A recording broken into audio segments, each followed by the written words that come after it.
You are listening to ProveText, a Glossa House podcast exploring Scripture and all things related to it. New episodes are released daily. For more information, check out glossahouse.com and subscribe to our channels on Spotify and YouTube. Welcome and enjoy. Hello and welcome to ProveText and Glossa House TV. I'm Michael Halcomb, and today I have the great privilege to be with Dr. Steve Runge. I'm really excited about this. Been really looking forward to this. Steve, it's great to see you again. It's great to have you on. Really thrilled about this. How are you? It's good to be here, Michael. Thank you. I'm doing well. It's been a busy week, but this is kind of a nice step away from stuff. Great. Well, I've been, like on social media, kind of keep up with people, but over the last few years or since you've left Logos, I haven't kept up with you as much. I know you, I think, moved and you were teaching at a school and a university, and now you're part of an organization. So bring me up to speed on what you're doing these days. Yeah, a couple transitions since I left Logos. There's been shifts there in terms of kind of priorities, and so there are a lot of changes in the department I was in. I taught for an online seminary for a semester, and then joined a nonprofit organization called Clear Bible Incorporated. So if you're a Logos user and you're familiar with the Cascadia syntax graphs, the folks that developed those, Andy Wu and Randall Tan, were basically had founded that organization. We were acquired by Biblica, so now I'm part of Biblica, the International Bible Society, and working to support Bible translation. I had been when I was working for Clear, but it's basically just joining a bigger organization with more opportunities and the ability to essentially they had wanted to move more into the tech AI area, and so instead of hiring a bunch of people, they essentially acquired us to add to their digital innovation department. So it's a lot like the work that I did when I was at Logos, and in fact, I helped hire my old boss, Sean Boyson. So it's been great working with that kind of that same team, and a lot of what we're doing is again, like same basic kind of work, but now it's for Bible translators and it's open source content. So a lot of what we had been working on for the 15 years I was at Logos, we essentially are needing to redo that to create an open source version.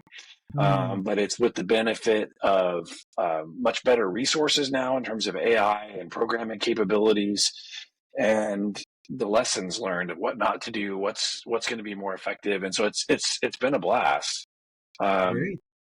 It's been a lot of fun. So I've been with them just over a year now, and then with Clear for 2 years. So I just have not been on social media much since then, just because of busyness and prioritizing things. Yeah. Well, I was looking before we had the meeting. I was just trying to find, do you have a personal website? And I came across your Everyday Exegesis website here. So tell us a little bit about this.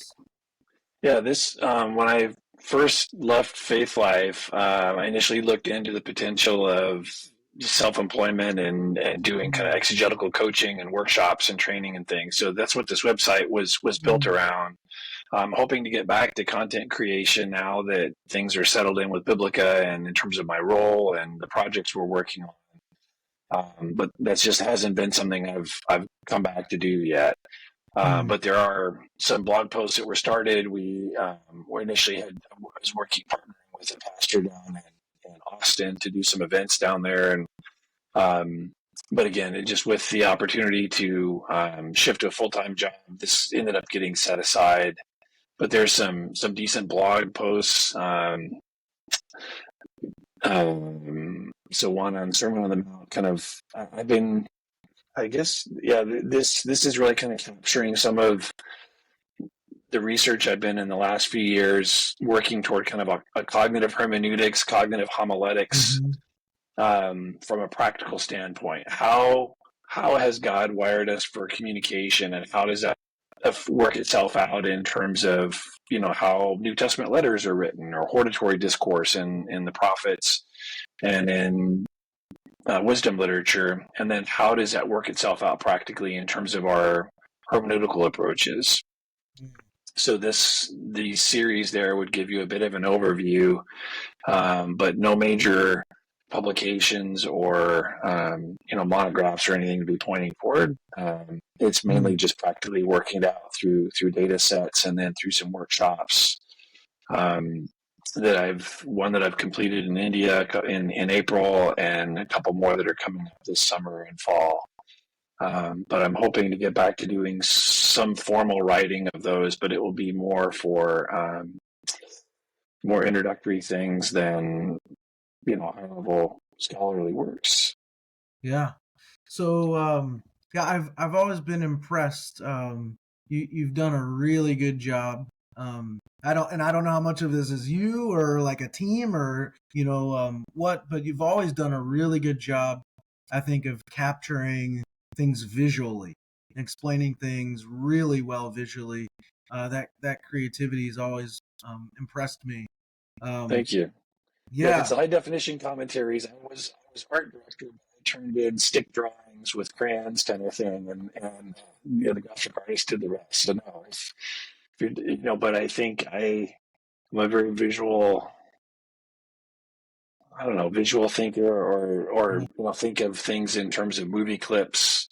So when I'm teaching, a lot of times I'll use movie clips to illustrate discourse features because it's familiar and it's accessible, and it helps people understand how much they already know about discourse or discourse analysis. They just haven't thought about it very, in an abstract way or that practically. So for the folks who may be watching or listening to this and maybe aren't as familiar with your work as I am, if you're okay with it, let's take like a step back. Where did you grow up, and when did the interest in like language catch on? Where was that?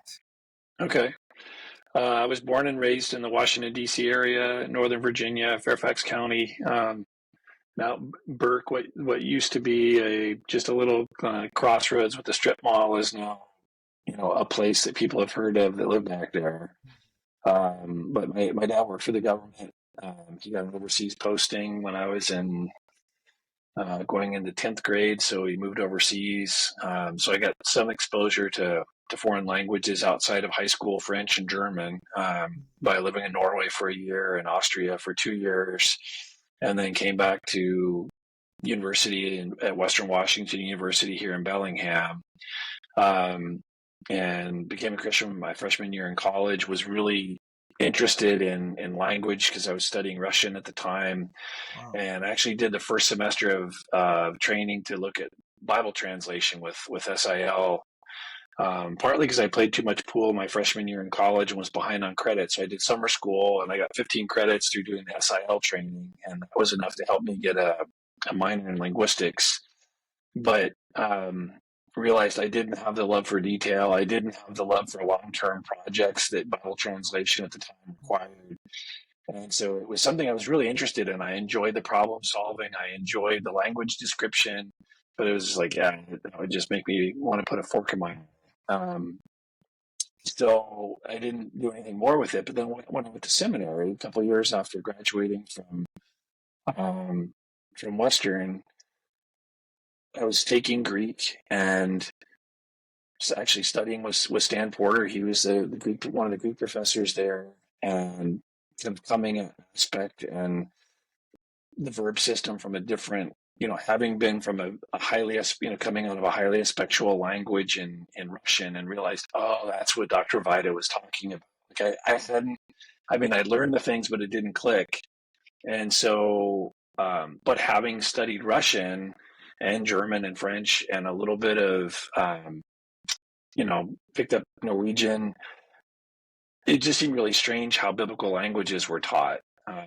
Because after, a couple of years, I was expecting to be able to speak the languages, and, I was struggling to read. I was working with international students and kind of tutoring Amharic, students from Ethiopia who spoke Amharic, which is a Semitic language, and they were struggling mightily with Hebrew.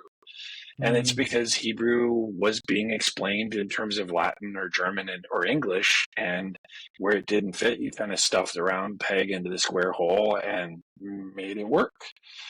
And at the same time, seminary administration was looking at cutting biblical language programs, at least cutting them back, having an English-only Master of Divinity program. And this is in the late 90s, so it's not like that was a long time ago.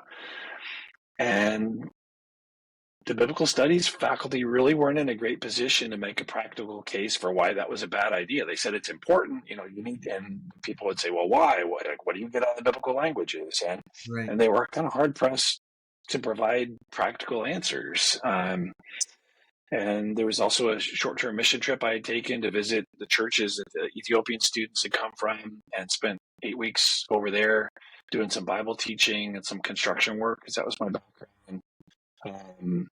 And just came back from that and said, I'm going to make it my mission in life to show the practical payoff of biblical languages, to be able to make the case that other people were struggling with.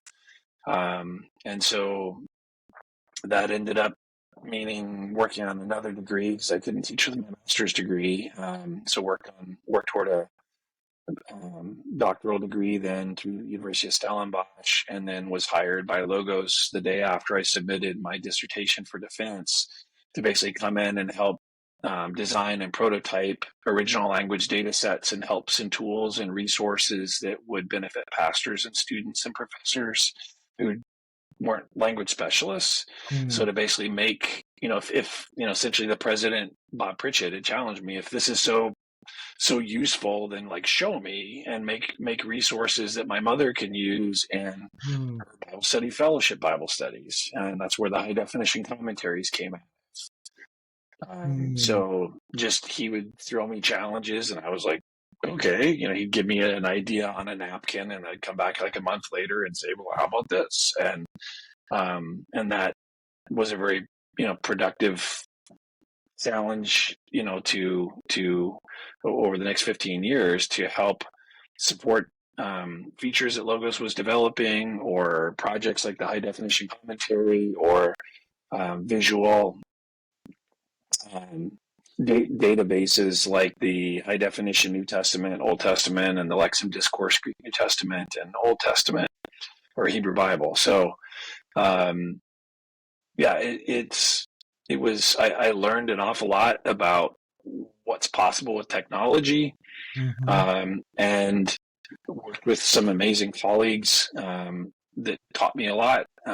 So Joshua Westbury and Michael Aubrey and others were big influences.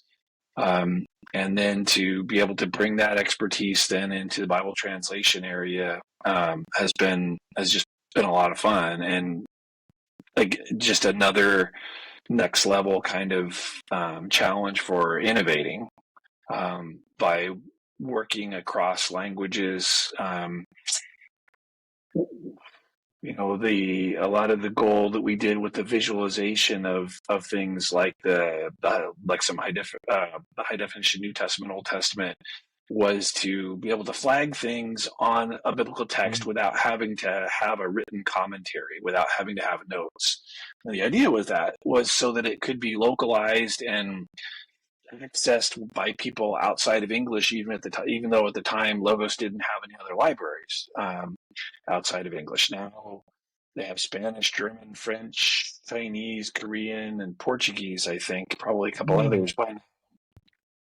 And the idea with that strategy is to make it to where all you have to do is localize the introduction and the glossary, and people can make use of that as long as you have a translation in that language that's been aligned to the source languages, to Greek and Hebrew. So the reverse interlinears that are standard fare in most Bible software, that's the kind of secret sauce that allows the content to be displayed on a translation that more people can read, and then we can deliver all kinds of different kinds of content that offer insight using that strategy. And that's the very same thing we're doing now. Hmm. Biblica.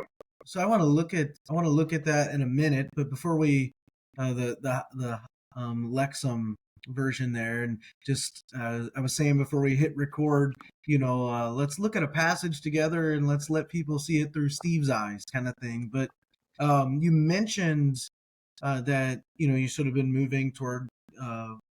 Did you say cognitive linguistics, or what would you I describe it? mean, a lot of the work that I've done has been in, loosely cognitive, in the field of cognitive linguistics. That's been the main All along?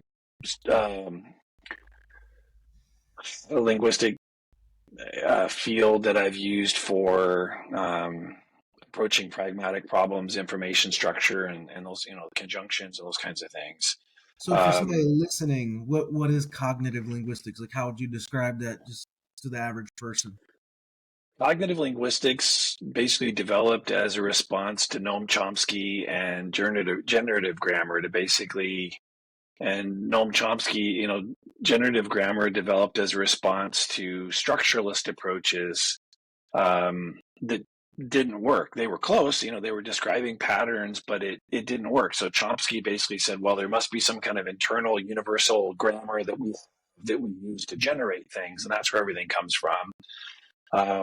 And the functionalists kind of shifted over and started realizing it's really more about how we're wired to process things and the cognitive processing. And so started exploring the mechanisms by which comprehension come about, language formation, how we store ideas and memory, how things are activated.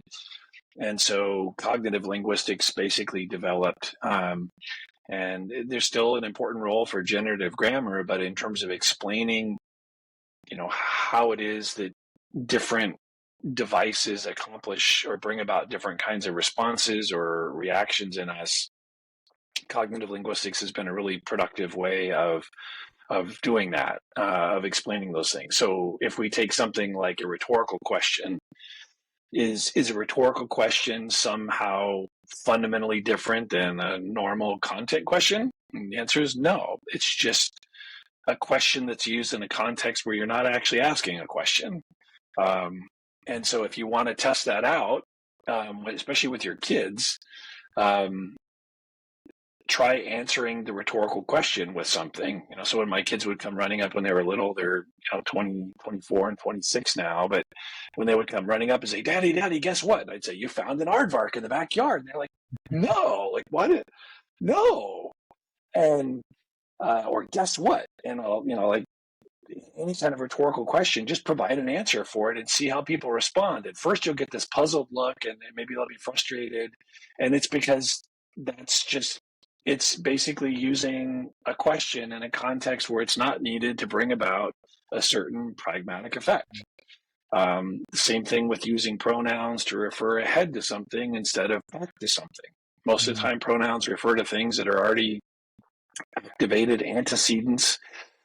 So Greek grammarians will talk about postcedents, or I call them forward-pointing references. But you listen to a salesman or a commercial and say, "Here's what we're offering you." Here is referring to what they're about to say, and the effect of using a pronoun or an adverb in a context where it's not typically needed, where it's referring ahead to something, again, has this other pragmatic effect. It's not that it's somehow a special kind of adverb or pronoun, even though the grammarians would probably classify them. The kind of Wallace type approach would classify it as though it's a separate thing, but it's just used in a different context. So because I have problems memorizing all kinds of categories, I just found it easier to explain why it works. I didn't have to learn the categories. So it was a workaround and kind of an anger management strategy to do discourse grammar.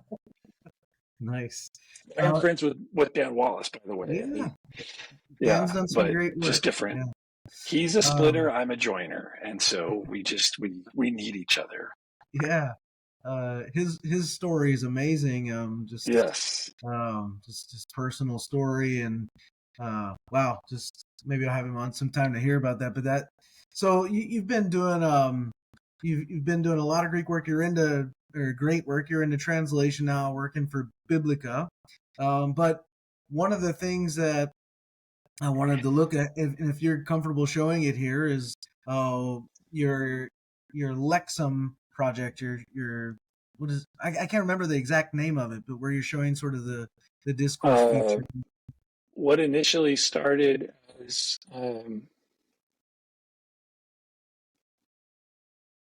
let's see. So this is Logos. I've got the NIV open on the left screen and the SBLG&T on the right. And basically, I did an original language data set, and basically an analysis of discourse features. And so the grayed out text that you see are adverbial participial clauses that precede the main verb, and they're grayed out because in Greek, the participles were a really common strategy of, instead of having multiple clauses that appear to be co-equal because they're all main clauses, one of the ways you could prioritize information was to put some of it into a participial clause or an adverbial participle. And so in doing that, two things happen. One is you take what could have been two independent clauses and you make one complex clause. So you've joined things together in a giant grammatical hug. But a second effect of doing that is you prioritize the information. So by making one of them the main clause and the other a participial clause, you've prioritized and essentially backgrounded that participial information. So we communicated that visually through the grayscale of the text. And because a group of very detailed, diligent people went through and aligned every word in the NIV. I did the NASB because we aligned the English translations to the source text or the original language text. We can display essentially a Greek analysis on an English text, even if the English translation doesn't translate things in the same kind of way as in Greek. And that makes perfect sense because Greek is not English. English doesn't use participles in the same kinds of ways. So you'll notice that you have several main clauses. So one of the teachers of the law came and heard them debating. So you've got one sentence here, and noticing that Jesus gave them a good answer, he asked him. So here you have the NIV has preserved the noticing as a participle in English, but all three of these clauses, the coming, hearing, and noticing, they're all participles in Greek. So you can either buy the discourse grammar and do all of your own analysis after learning how to do all this, or you can buy a data set that essentially gives you the results of that same feature and then read the discourse grammar to better understand how they work.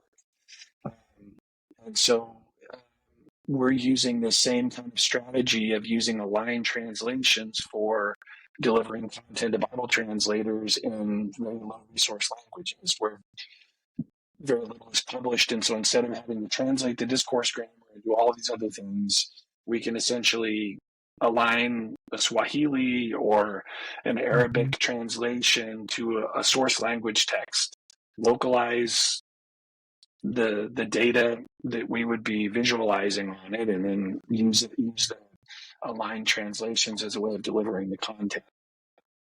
And we're actually tomorrow going to be giving a presentation on an oral study Bible, because 70% of the new Bible translations that are underway are for oral cultures, where the people group is too small to warrant a text-based translation in the near term. So we have a number of indigenous tribes in my area in Washington who, their language is dying because there's no economic incentive to learn to speak, Lummi or Nooksack. And so there aren't that many speakers.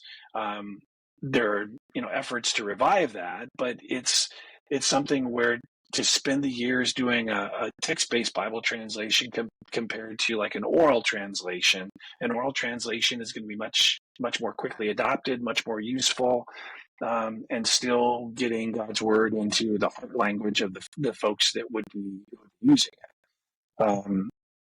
So the where was I? Are Lost my you train of working thought. with it's not uh the organization out here in Hawaii? Are you they're doing oral Bible study stuff like that as well. Yeah, there are a Universal lot of oral Nations. translations. There's just not much in the way of resource helps to help them. And so we're using the same basic strategy of aligning an oral translation using timestamps to coincide with Greek and Hebrew phrases to be able to deliver content. So it's something that hasn't really been done before, certainly not at scale. And so that's one of the projects that we're inventing or like working on developing, that's using the skills from the time and industry at Logos. But so in terms of how can someone benefit from Greek and Hebrew discourse insights without knowing Greek and Hebrew, this is the primary way. So we can, if I hover on this, I can get a pop-up glossary description of how participial clauses are used. And so there's other kinds of features. So if you've listened to any of, or watched, well, I suppose listen, but also watch any of the Star Wars movies, there's a character named Yoda who has a strange way of speaking and inverts the word order regularly. And not in every clause, but only to highlight things, either to mark switches in topic, but also to emphasize or underscore things. Greek and Hebrew use the same basic linguistic strategy as Yoda. In fact, I mean, it's whoever wrote the scripts did a very good job in terms of how and when the clauses were restructured, so that kind of fronting of a word for emphasis is reflected in bolding in the English text. So that's what the bolding is that you see here. I think I can get it. Should get a pop-up glossary. Maybe I'll have to. And then there are other. I talked about forward-pointing references, like forward-pointing pronouns. You've got an example of this where the guy is asked, what's the greatest commandment, and Jesus says, essentially answers that there are two.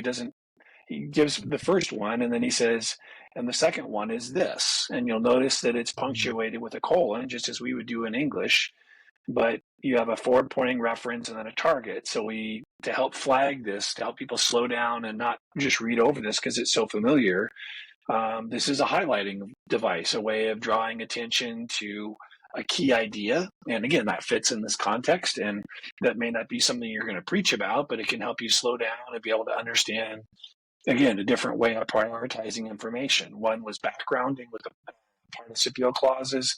The other is kind of front grounding a word within a clause through the fronting for emphasis. But then you can also highlight a proposition through a forward-pointing reference and target like this. So we've got the forward-pointing reference itself identified, and then the little target signs on what it's drawing attention to. Mm-hmm.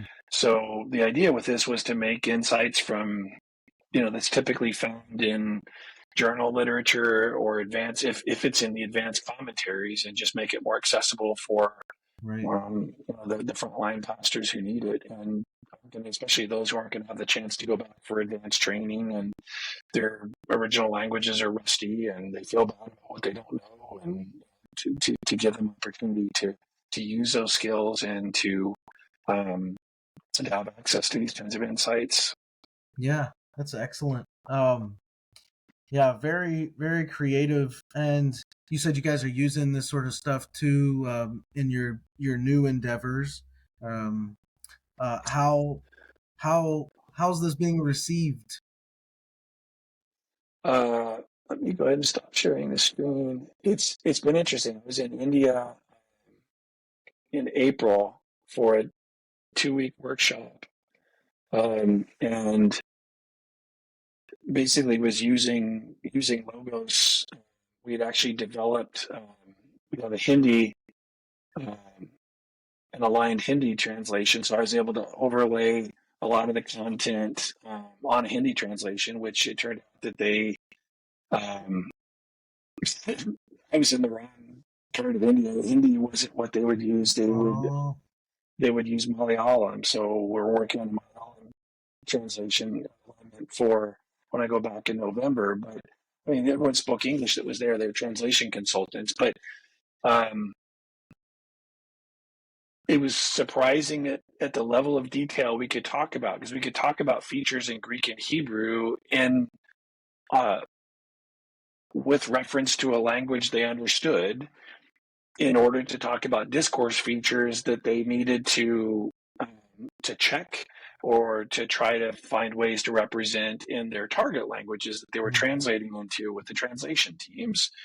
And this provided like a whole new set of tools to be able to talk about things, because it didn't matter how, normally even in biblical language classes, it's all about getting the perfect translation, like you're constrained to find some way to translate it that somehow like captures everything, like right. captures the poetic, the poetry, and captures the precision of the word and the rhythm. And there is no perfect translation. Each translation is making choices and prioritizing things. Yeah.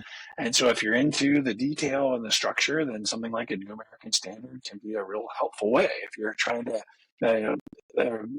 translation for capturing those things. If you're trying to capture, the broader sense or the poetry, then maybe a New Living Translation or NIV or something else is going to be a good way of capturing that. But it's at the sacrifice of something else. Right. There is no perfect translation. It just might be perfect for what you're doing in the moment, but each of them, they're like tools in my tool belt. They're different tools for different tasks. Yeah. And so this approach to exegetical data or language data has been a productive way of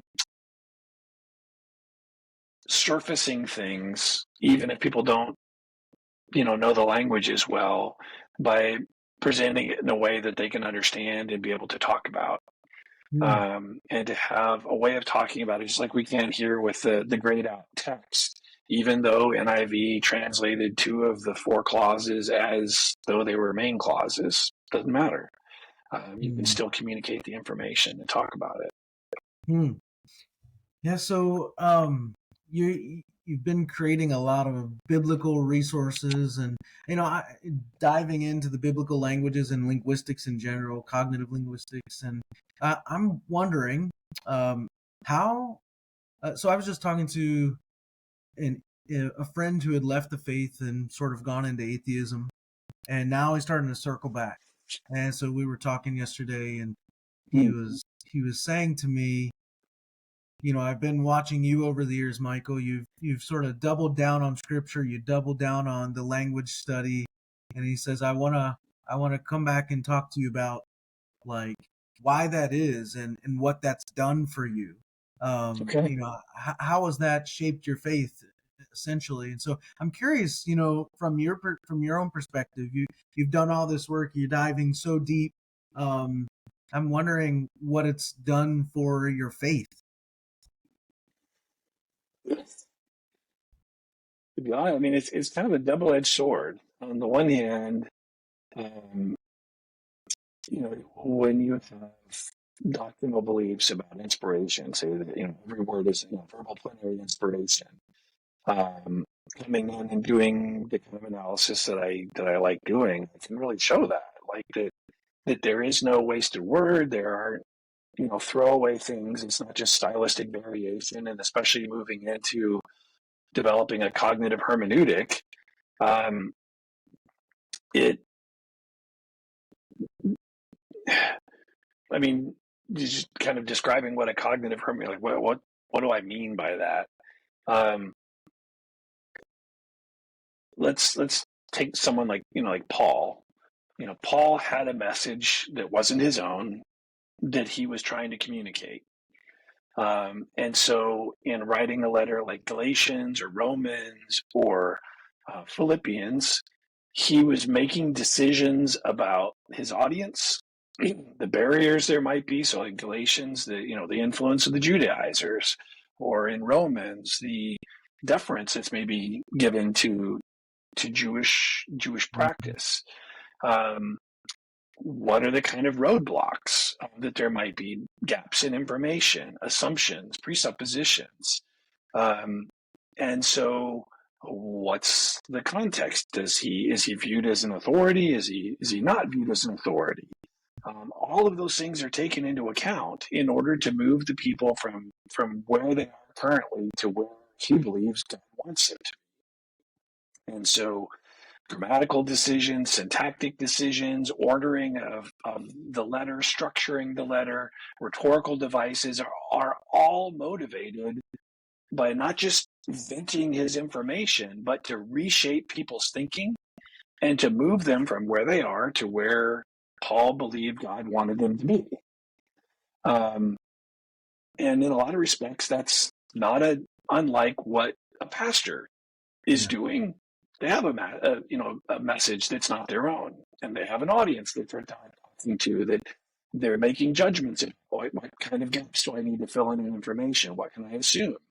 Because if I talk about something that's already well known, it's like, if I explain to you what a McDonald's is and how to order food there, you'd look at me like I was an idiot, like I thought you were an idiot.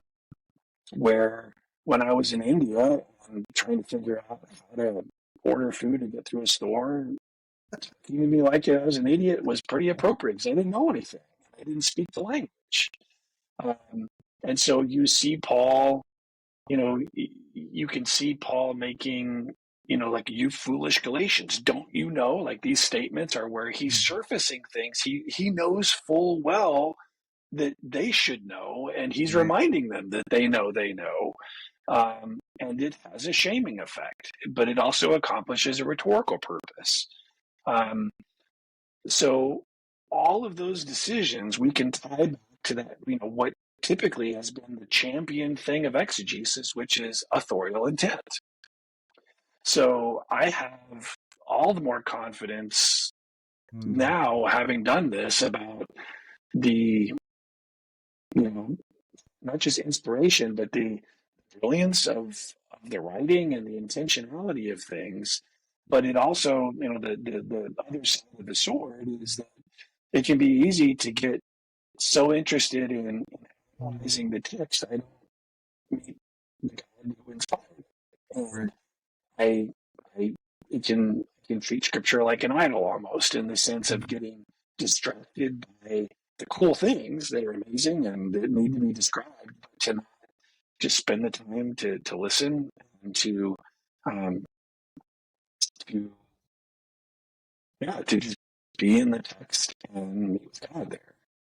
So it's that I don't want to give up what I know, but it's I just also need to make sure that I'm not letting myself get distracted, kind of like with like social media, in the sense of, like, if you're on your phone and there's something coming in, it's kind of like what it is. Where it's, oh, that's a cool device, and I want to write something up, and so that's that's kind of a little glimpse into my head as I'm looking at passages, because it's not just about the cool thing. Like, why was the cool thing there, and how should I respond to that cool thing, and what work does God want to do as a result of it?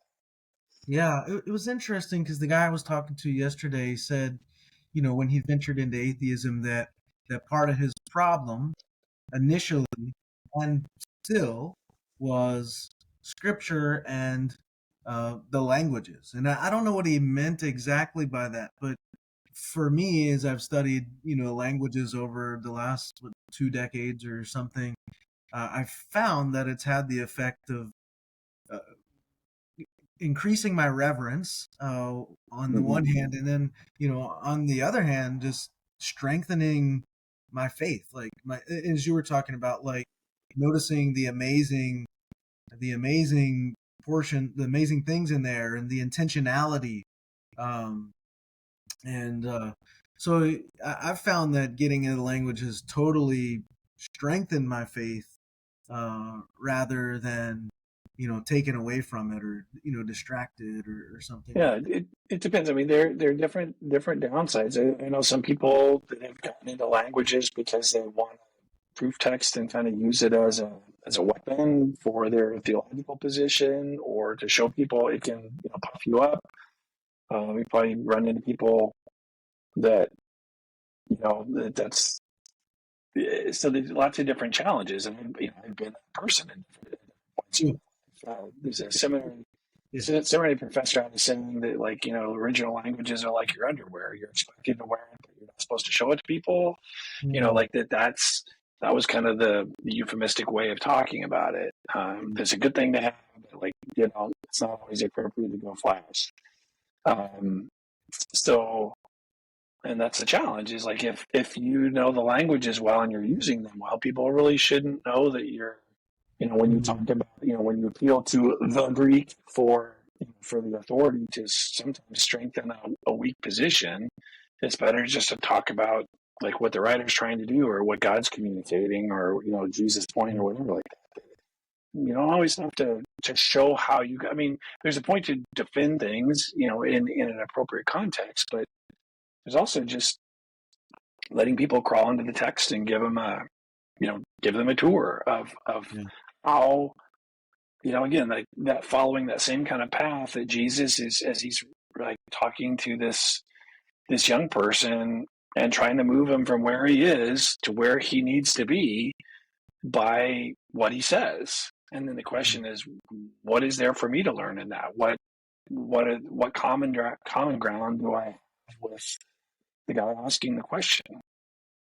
Right. Am I trying to justify myself? Like, who's my neighbor? Like, how far do I have to go with this? Yeah. Yeah. That's good. So you're working on translation stuff now. And say a little bit more about Biblica, and we'll start to wrap up here. But Okay. for people who might not know much about Biblica, what exactly is that?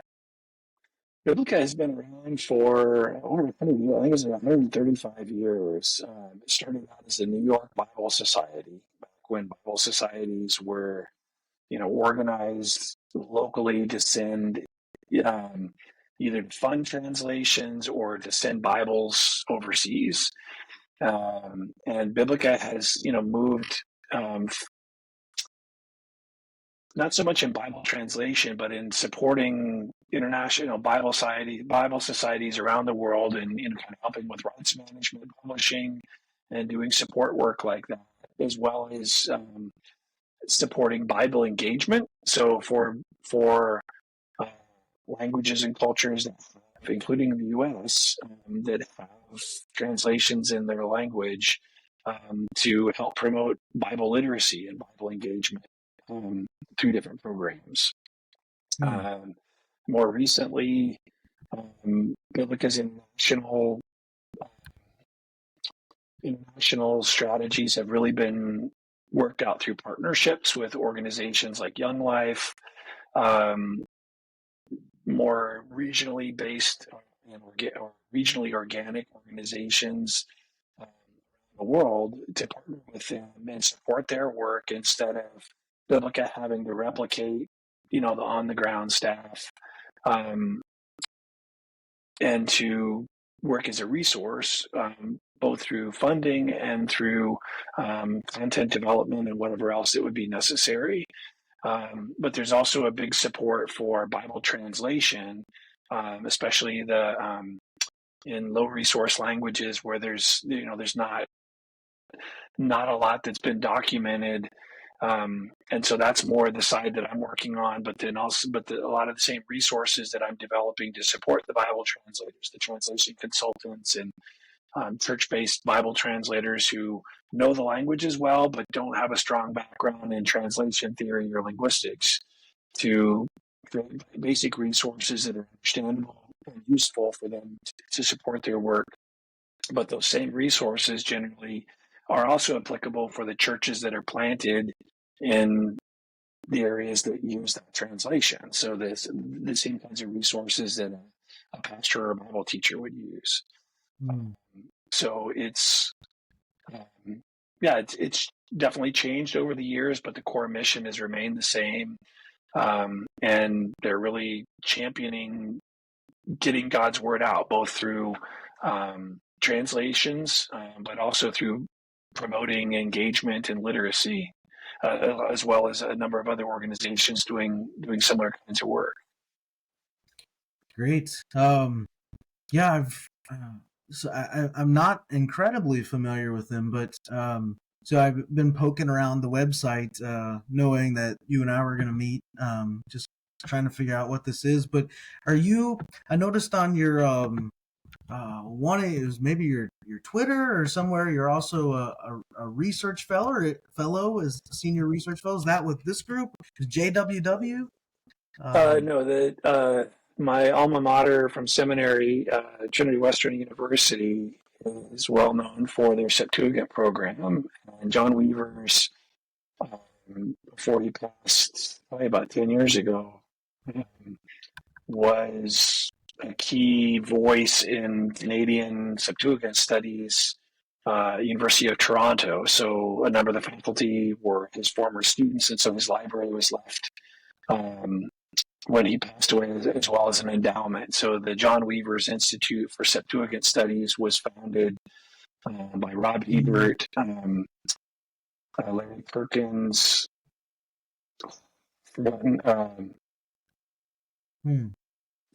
Trinity Western, and because of my work in Greek studies and the biblical Hebrew as well, I'm with them as a research associate. So it's mainly there's a summer program that's offered each year, generally in late May, early June, 1 week course, and sometimes conferences are organized around that.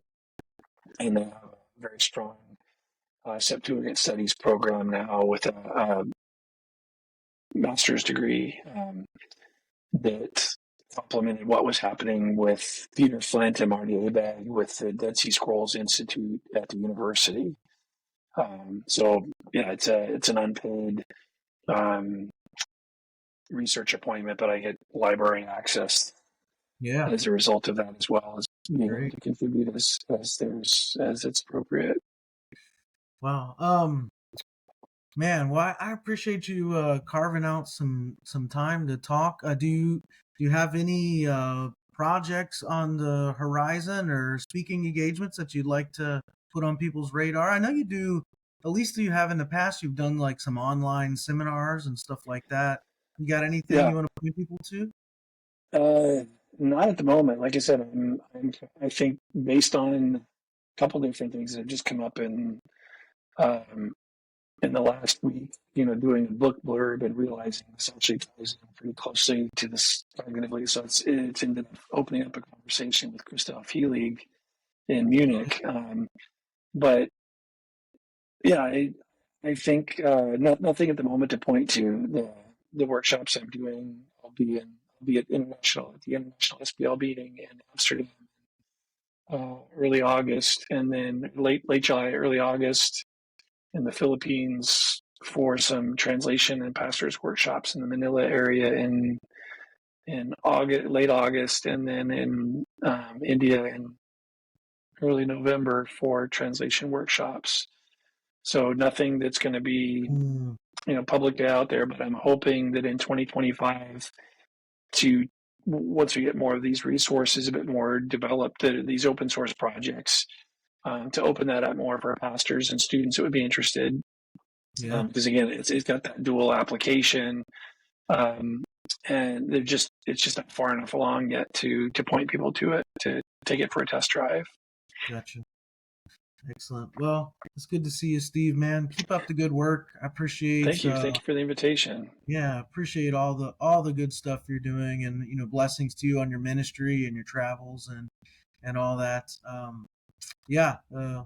we'll wrap up there. Friends, check out Everyday Exegesis. It hasn't been updated, but that's coming. So keep an eye on that. Yeah. And Steve is on some of the social media stuff. Even if it doesn't get updated a lot, you can go follow on Twitter, those sorts of things. But check out gloshouse.com and the Gloshouse TV YouTube channel, ProveText podcast, all that good stuff. We're gonna stop there, friends, and say we hope that helps. Interested in growing your ancient language skills but not sure where to start? Gloshouse can help. From illustrated readers and short stories to lexicons and grammars, Gloshouse offers a variety of resources for beginning, intermediate, and experienced ancient language learners. Head to gloshouse.com today. Gloshouse, language resources for the global community.